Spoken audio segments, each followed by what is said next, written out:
नमस्कार दोस्तों। उम्मीद है कि जो मैंने IIBF एग्ज़ाम के लिए लास्ट 2 वीडियोज़ जारी किए थे, इससे आपको लाभ मिला होगा और आपने जो परीक्षा की तैयारी है उसमें इसे उपयोगी माना होगा। आइए आज आगे बात को बढ़ाते हुए चैप्टर नंबर 3 और 4 जो IIBF की समावेशी बैंकिंग पे किताब है उस पर चर्चा करते हैं। चैप्टर नंबर 3 और 4 बहुत ही महत्वपूर्ण चैप्टर है जो बैंकिंग के मूलभूत कार्य को डिफाइन करता है। तो आइए उस 3 और 4 चैप्टर के बारे में बात करेंगे। देखिए, इसमें मैंने 2 परिवर्तन किया है जो पिछला चैप्टर था उसके और पिछले वीडियो था उससे। एक तो मैंने ये किया कि जो चैप्टर्स हैं उसमें मैंने 2 चैप्टर को एक वीडियो में समाहित किया। नहीं तो ये जो किताब है इसमें करीब 22-24 चैप्टर्स हैं, तो मैं चाह रहा था कि बहुत सारे वीडियोस आपको देखने पड़ेंगे। तो इस तरह करके मैंने 2-2 चैप्टर्स मिला करके अब आपसे बात करने का जो है सो प्रयास किया है। और जो दूसरा चेंज मैंने इसमें ये किया कि मैं बहुत ज़्यादा थ्योरी पे मैंने कंसंट्रेशन कम कर रहा हूँ। मैं ज़्यादा जो फोकस है वो क्वेश्चन आंसर्स पे कर रहा हूँ, जो सामान्य परीक्षा में पूछे गए हैं पिछले सालों में, और जिसके थ्रू आपको मतलब परीक्षा की जो तैयारी है वो आसान हो जाती है। तो आइए शुरू करते हैं चैप्टर 3 और 4। जो बैंकिंग की जो बेसिक नीड है, अकाउंट ओपनिंग माने खाता कैसे खोलते हैं वो, और खाते में ट्रांजैक्शंस कैसे करते हैं, इसके बारे में ये डिस्कस करता है। तो आप सबका मेरे ख्याल से बैंक में खाता होगा। देखिए, बैंक में जो खाता खोलना है इसको आप जो सामान्य भाषा में कह सकते हैं समाज में, इसकी आप तुलना कर सकते हैं एक संबंध बनाने से, एक रिलेशनशिप बनाने से। तो बैंक में जो खाता खोलना है वो ग्राहक और बैंक के बीच में एक संबंध बनाने की प्रक्रिया से है। तो जैसा कि हम सभी जानते हैं कि जब भी आप कोई रिलेशनशिप डेवलप करते हैं, इस्टेब्लिश करते हैं, तो आपको चाहिए कि भाई आप किसके साथ कर रहे हैं, वो माने आदमी कौन है और माने उसका परिचय है, उसका पता है। तो ये सब चीज़ पूछते हैं और फिर रिलेशनशिप डेवलप होता है और फिर ट्रांजैक्शन शुरू होते हैं। तो जो सबसे माने पहला जो चरण है इस रिलेशनशिप का वो है बैंक में खाता खोलना। अब आपको याद होगा, कई बार आप भी बैंक गए होंगे, तो खाता खोलने को लेकर के लोगों के मन में बहुत ये रहता है कि साहब खाता खुलेगा नहीं खुलेगा, है ना, क्या क्या चीज़ चाहिए होगी। तो इस चैप्टर में इसके बारे में बताया गया है। देखिए, खाता खोलने में मूलतः मुख्य रूप से जो है आपको 2 या 3 चीज़ों की आवश्यकता होती है। सबसे पहले तो ये है कि जब आप खाता खोलने जाइएगा तो आपको अकाउंट ओपनिंग फॉर्म मिलेगा, और उस फॉर्म के साथ बैंक ये उम्मीद करता है कि आप अपना जो है सो पहचान का प्रमाण पत्र, कि भाई आप कौन हैं, है ना, आपकी जो आइडेंटिटी प्रूफ है ना, वो उनको एक दें, पहचान का प्रमाण पत्र। और जो दूसरा वो चाहते हैं वो ये कि भाई आपका जो पता है, आप रहते कहाँ हैं, आपको मतलब बैंक यदि कम्युनिकेट करना चाहे, ट्रेस करना चाहे, तो आप कहाँ मिल सकते हैं। ये 2 चीज़ बैंक जनरली खोजता है। अब दोनों में फ़र्क क्या है? पहचान के प्रमाण पत्र मतलब दी डॉक्यूमेंट्स ऑफ से आइडेंटिटी, एंड पते का प्रमाण पत्र डॉक्यूमेंट ऑफ एड्रेस। देखिए, दोनों में फ़र्क मूलतः यही है कि पहचान प्रमाण पत्रों में आपका एक फ़ोटो होता है, जैसे कि मतलब आप ही हैं वो फलाने आदमी, ये पता चल जाता है। और जो एड्रेस है उसमें आपका पोस्टल एड्रेस होता है, जिसके माध्यम से कोई डाक आपके घर तक पहुंच सके। तो यही है पहचान पत्र के एग्जाम्पल के बारे में मैं कहूँगा कि जैसे मान लीजिए आपका पैन कार्ड है, ड्राइविंग लाइसेंस है, वोटर आईडी है। अब देखिए, सब में आपका फ़ोटो होता है जिससे हम पहचान सकते हैं, हाँ भाई ये जो लेके आए हैं यही आदमी है। जो पते का प्रमाण पत्र है वो है जैसे बिजली का बिल है, एड्रेस होता है उसमें। जैसे मान लीजिए आपका किसान बही है जिसमें आपका एड्रेस होता है। टेलीफोन का बिल है, बिजली का बिल है, इस तरह की चीज़ें जहाँ पे आपका एड्रेस होता है। और जो तीसरी आवश्यकता वो ये है कि बैंक आपको एक इंट्रोडक्शन खोजता है, एक ऐसा आदमी जिसका बैंक में पहले से खाता हो और जो आपको भी जानता हो, मतलब ये कहते हैं मीडिएटर वो चाहिए होता है। और जो लास्ट चीज़ है बहुत ज़रूरी है, आप सब इसको ध्यान रखिएगा कि जब भी बैंक में खाता खोलें तो उसमें एक ऑप्शन होता है नॉमिनेशन या नामांकन का। ऐसा देखा गया है बैंक वालों की तरफ से कि बहुत सारे लोग उस पोर्शन को खाता खोलने में खाली छोड़ देते हैं, नहीं भरते हैं। मेरा अनुरोध आपसे ये है कि आप जब कभी बैंक में खाता खोलें या इवन आपका भी एग्जिस्टिंग खाता है या आप किसी को सलाह दे रहे हैं खाता खोलने के लिए, तो आप उनको ज़रूर बताएं कि साहब आप उसमें एक नॉमिनेशन ज़रूर करें। नॉमिनेशन का फ़ायदा ये होता है कि खुदा न खास्ता यदि आपको कुछ हो गया तो इन दैट अनफॉर्चुनेट सर्कमस्टांस जो आपके परिवार के लोग हैं उनको कोई तकलीफ नहीं होती है, एक सिंपल सा जो है सो आपका जो क्लेम्स है वो सेटल हो जाता है। नहीं तो कई बार मैंने ये देखा है कि साहब नॉमिनेशन नहीं है तो बैंकों का चक्कर आपको लगाना पड़ता है। तो ये मूलतः जो है सो खाता खोलने की प्रक्रिया है। जब आपका खाता खुल जाता है तो फिर ये आता है कि मिनिमम बैलेंस कितना होना चाहिए ताकि आपको कोई शुल्क नहीं देना पड़े। और एक दूसरा है खाता खोलने में, एक होता है एकल, मतलब आप अकेले खाता खोलते हैं। कई बार क्या है वाइफ हस्बैंड खाता खोल लेते हैं तो ज्वाइंट अकाउंट होता है, या फिर मान लीजिए स्वयं सहायता समूह के खाते हैं जहाँ पे ये खाता कंपलसरली ज्वाइंट होता है, 2 लोग उसमें साइन करते हैं। तो जब भी ज्वाइंट खाता होता है तो उसमें सर्टेन कंडीशंस होते हैं कि भाई उसमें से दोनों में से कोई एक निकाल सकता है या दोनों मिल के निकालना है, मतलब उसको कहते हैं आइदर और सर्वाइवर और ज्वाइंटली। तो ये खाते जो हैं ये इंस्ट्रक्शंस जब आप खाता खोलेंगे तो आपको खाता खोलने के टाइम में देना पड़ेगा। और जो तीसरी बात है वो चेकबुक है। देखिए यदि आप बचत खाता खोलते हैं तो बचत खाते की जो निकासी है वो एक सामान्य विड्रॉल फॉर्म के थ्रू हो सकती है और एक चेकबुक के थ्रू हो सकती है। विड्रॉल फॉर्म के साथ बाध्यता ये है कि आपको स्वयं शाखा में जाना पड़ेगा, व्यक्तिगत जाना पड़ेगा। चेकबुक के साथ ये है कि आप किसी को भी चेक लिख के दे सकते हैं और आपको वहाँ पे जाने की आवश्यकता नहीं है। ये जो है सो डिफरेंस है। जो तीसरी बात है इस चैप्टर को लेके वो ये है ब्याज। हम सभी ये तो जानते हैं कि भाई लोन लेंगे तो ब्याज देना पड़ता है, लेकिन जब आप डिपॉजिट करते हैं तो बैंक भी आपको आपकी जो बचत है, आपका जो बैलेंस है उसके ऊपर ब्याज देता है। ये ब्याज 2 तरह के होते हैं, एक साधारण ब्याज है मैंने सिंपल इंटरेस्ट है, और दूसरा चक्रवृद्धि ब्याज है। मैं इस चैप्टर में एक ये जो 2 सवाल है इसके थ्रू आपको इन दोनों का डिफरेंस बताऊंगा। लेकिन अभी आप ये जान लीजिए कि साधारण ब्याज वो ब्याज है जिसमें कि आपको ब्याज के ऊपर ब्याज नहीं मिलता है, मतलब इंटरेस्ट के ऊपर इंटरेस्ट नहीं मिलेगा। चक्रवृद्धि ब्याज वो है जिसमें जो ब्याज है वो मूलधन में जुड़ जाता है एक अंतराल के बाद और आपको आगे से उस ब्याज के ऊपर भी ब्याज मिलता है। ये कंपाउंड इंटरेस्ट कहते हैं। यही दोनों में डिफरेंस है। आपको जाहिर सी बात है कि कंपाउंड इंटरेस्ट में आपको जो इफेक्टिव रेट ऑफ इंटरेस्ट है माने वो आपको ज़्यादा होता है साधारण ब्याज की तुलना में। और एक जो चौथी बात है जो बैंकों में खाता खोलना और लेन देन को लेकर के है वो ये है कि जब भी हम कभी लोन लेते हैं तो लोन लेने में आपने बहुत फेमसली सुना होगा, उसको हम कहते हैं EMI। मतलब हमने जो लोन लिया तो उसको जो अदा करेंगे तो उसकी एक किस्त बनती है, तो उसको कहते हैं मंथली इंस्टॉलमेंट और इक्वल मंथली इंस्टॉलमेंट। मतलब यदि सारी की सारी किस्तें समान है तो उसको हम EMI कहते हैं।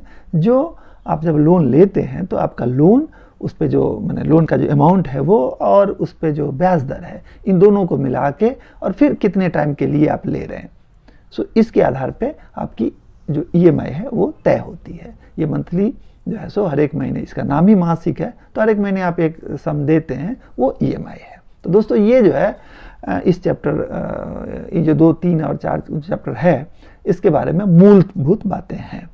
अब मैं आपको जो इस चैप्टर से संबंधित जो प्रश्न आते हैं है ना उसको बताता हूँ मल्टीपल चॉइस क्वेश्चंस के थ्रू।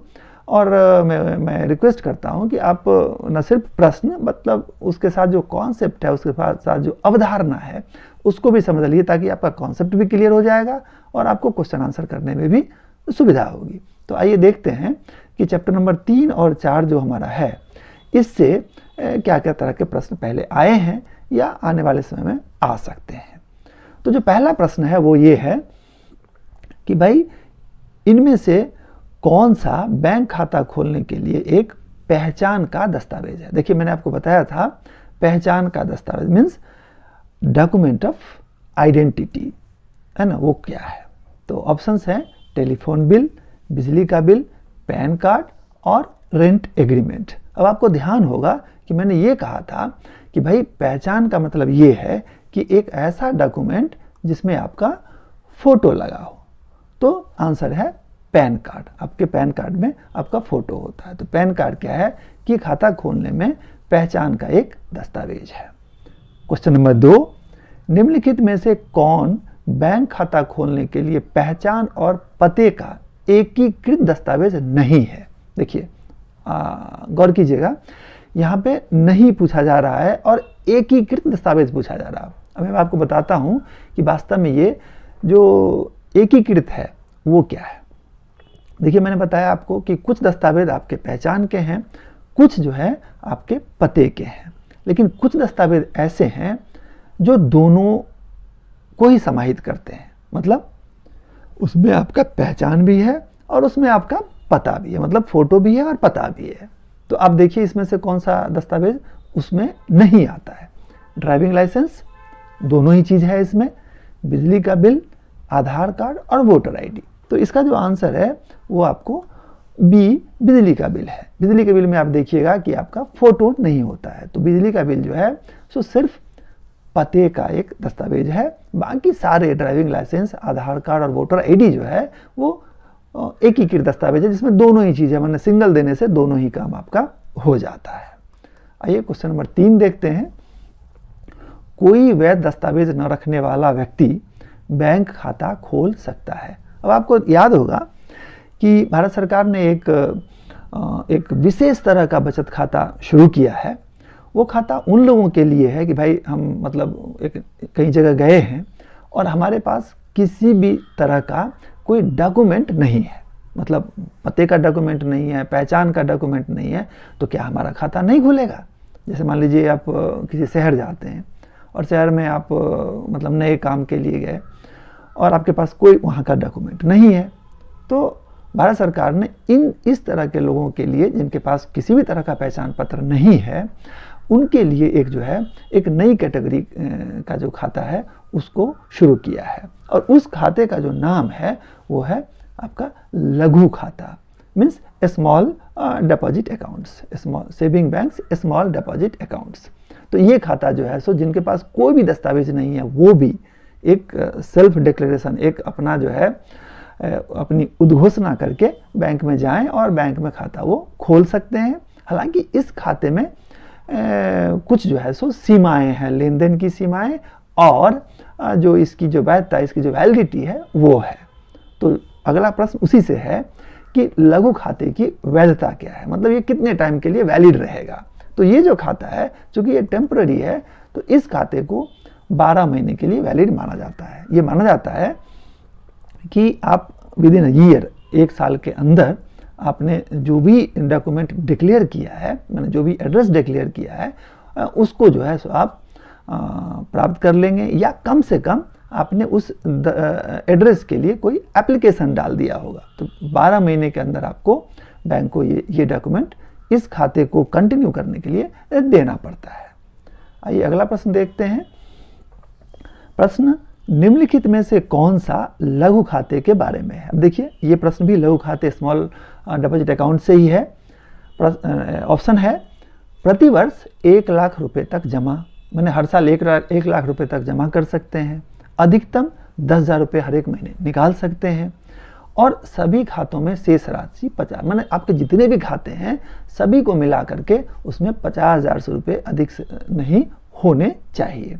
तो ये जो है ये सारी शर्तें, जो ऊपर की तीनों शर्तें हैं, ये लघु खाते के बारे में सही है। तो इस तरह हमने जो लघु खाता है उसका डिफिनीशन भी जान लिया इन 3 प्रश्नों के माध्यम से।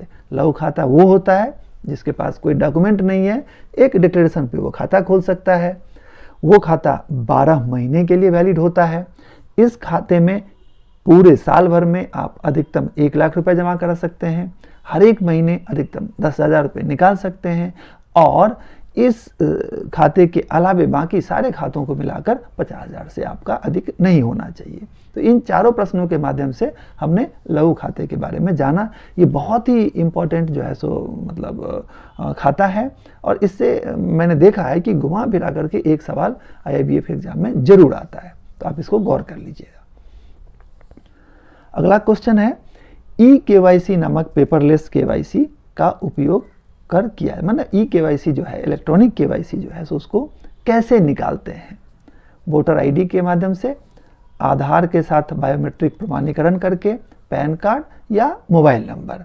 सो जो eKYC है वो आधार नंबर और बायोमेट्रिक का जो ऑथेंटिकेशन है इसके थ्रू निकाला जाता है। मतलब आप किसी भी जो आपका माइक्रो ATM है वहाँ पर अपना आधार नंबर दीजिए और आपका जो थंब इम्प्रेशन है, अंगूठा है, वो दिए तो आपका eKYC निकल जाता है। तो eKYC बहुत ही सरल माध्यम है बैंकों में खाता खोलने के लिए और KYC के प्रमाणीकरण के लिए। आइए अगला प्रश्न देखते हैं, KYC का उद्देश्य क्या है? आपने सुना होगा, बहुत ही प्रचलित टर्म है, जब भी आप बैंक में जाएंगे आपको KYC सुनने को मिलता है। तो वास्तव में KYC का क्या उद्देश्य है? क्यों बैंक वाले KYC के इतने पीछे पड़े होते हैं? तो KYC का उद्देश्य क्या है? उचित ग्राहक की पहचान सुनिश्चित करना, संदिग्ध प्रकृति के लेन देन की निगरानी करना, यदि ऋण दिया गया तो NPA नहीं होगा, ग्राहकों का डाटा बेस बनाना। तो इसमें देखिए, इसके नाम में ही लिखा हुआ है KYC का मतलब है नो योर कस्टमर, मीन्स उचित ग्राहक की पहचान करना KYC का उद्देश्य है।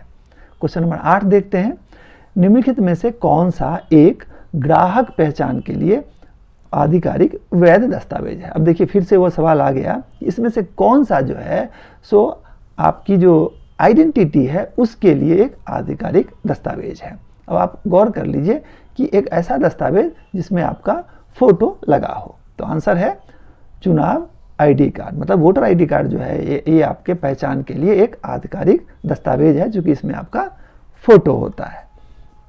मनी लॉन्ड्रिंग बहुत ही कॉमन टर्म है, आजकल अखबारों में बहुत आता है। तो मनी लॉन्ड्रिंग से क्या था? मनी लॉन्ड्रिंग मतलब क्या हो जाता है, इसमें होता क्या है? ऑप्शंस हैं, परिसंपत्तियों को, जो मैंने आपकी संपत्ति है उसको कैश में बदलना, नकदी में बदल लेना, अवैध रूप से प्राप्त धन का रूपांतर, मतलब आपको जो इलीगल जो है सो पैसे मिले हैं उसको जो है सो एक लीगल फॉर्म में ट्रांसलेट करना, नकदी को सोने में, मतलब आपके पास कैश है और आपने उसको गोल्ड में बदल लिया या ऊपर के सभी।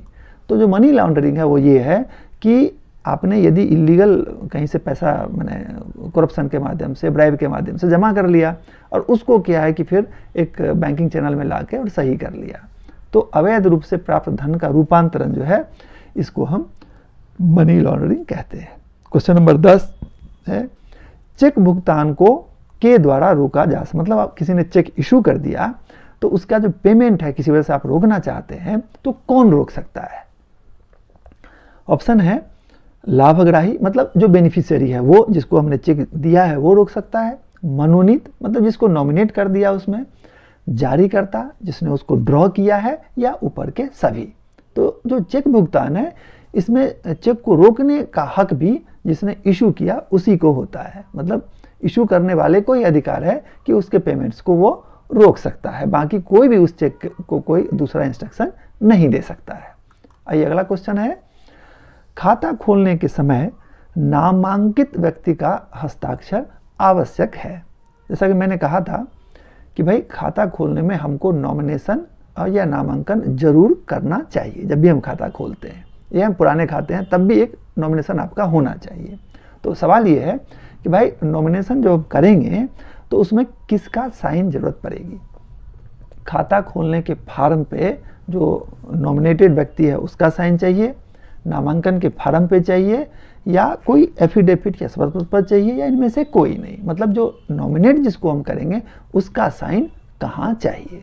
इसका जो उत्तर है वो ये है कि इनमें से कोई भी नहीं। मतलब ये है कि आप जो जिसको भी नॉमिनेट करेंगे कोई ज़रूरी नहीं है कि उसको पता भी हो कि आप उसको नॉमिनेट कर रहे हैं, कोई आवश्यक नहीं है, इसलिए उस व्यक्ति का सिग्नेचर कहीं भी नहीं चाहिए होता है। अगला प्रश्न है, भारतीय बैंकिंग सिस्टम में एक चेक की हम जो चेक देते हैं उसकी वैलिडिटी क्या है, उसकी वैधता क्या है? तो इसका जो ऑप्शन है देखिए 3 महीने, 6 महीने, 12 और 36 महीने। तो सही उत्तर है 3 महीने। मतलब हमारे यहाँ पे जो चेक की वैलिडिटी है वो 3 महीने में, जिस दिन से हमने इशू किया उस दिन से हमको 3 महीने के लिए वो चेक जो है सो वैलिड रहता है। इसके बाद चेक जो है उसको हम स्टेल कहते हैं, वो चेक जो है सो वो बेकार हो जाता है। 13वां प्रश्न है, चेक के रेखांकन का मतलब क्या है। देखिए आपके जो राइट हैंड साइड में आपने एक चेक देखा है, उस पर देखिए लाल रंग का जो है सो 2 लाइन खींचा हुआ है। तो बैंकिंग शब्द में इसको कहते हैं क्रॉसिंग ऑफ चेक, मतलब चेक का रेखांकन है। मतलब जो आदमी चेक इशू करता है उसने 2 लाइन या किसी ने भी 2 लाइन उसके ऊपर खींच दी, तो मतलब जो लाइन खींचा ये क्या इंडिकेट करता है, मतलब इसका मतलब क्या है। ऑप्शंस देखिए, इसका भुगतान केवल एक खाते के माध्यम से किया जा सकता है। ऑप्शन बी, इसका भुगतान नकद में किया, मैंने कैश दे सकते हैं। इसका भुगतान लाभार्थी के इच्छा अनुसार, मतलब जो बेनिफिशियरी है वो जैसा कहे, यदि कैश कहे तो कैश और अकाउंट में कहे तो अकाउंट में, या डी ऑप्शन है ऊपर के सभी। तो जो सही उत्तर वो ये है कि इसका भुगतान केवल एक खाते के माध्यम से ही किया जा सकता है। मतलब ये है कि जिस भी व्यक्ति ने चेक इशू किया और यदि उसने उसको क्रॉस कर दिया तो उसका इंटेंशन, जो उसकी मंशा है चेक में, वो ये है कि साहब ये चेक कैसे भी ओवर द काउंटर और कैश में नहीं मिलना चाहिए।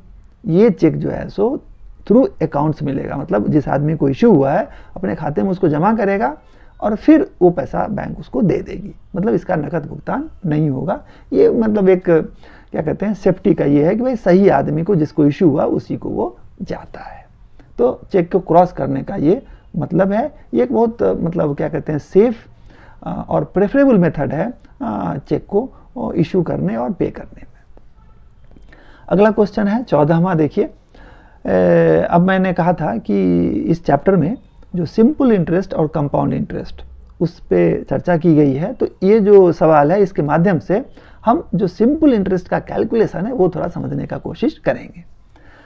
प्रश्न है, आप चाहिए तो नोट करके थोड़ा इसको सॉल्व करके देखिए, अपने पेन पेपर पे इसको नोट कीजिए और तब सॉल्व कीजिए। प्रश्न है कि यदि रुपया 1 लाख 2 वर्ष के लिए उधार लिया गया, मतलब लोन लिया गया है, तो साधारण ब्याज जो है 10% उसकी दर से जो लोनी है, जो उधार करता है ना, उसको जो है सो ब्याज कितना देना है, ब्याज जो है सो कितना देना पड़ेगा।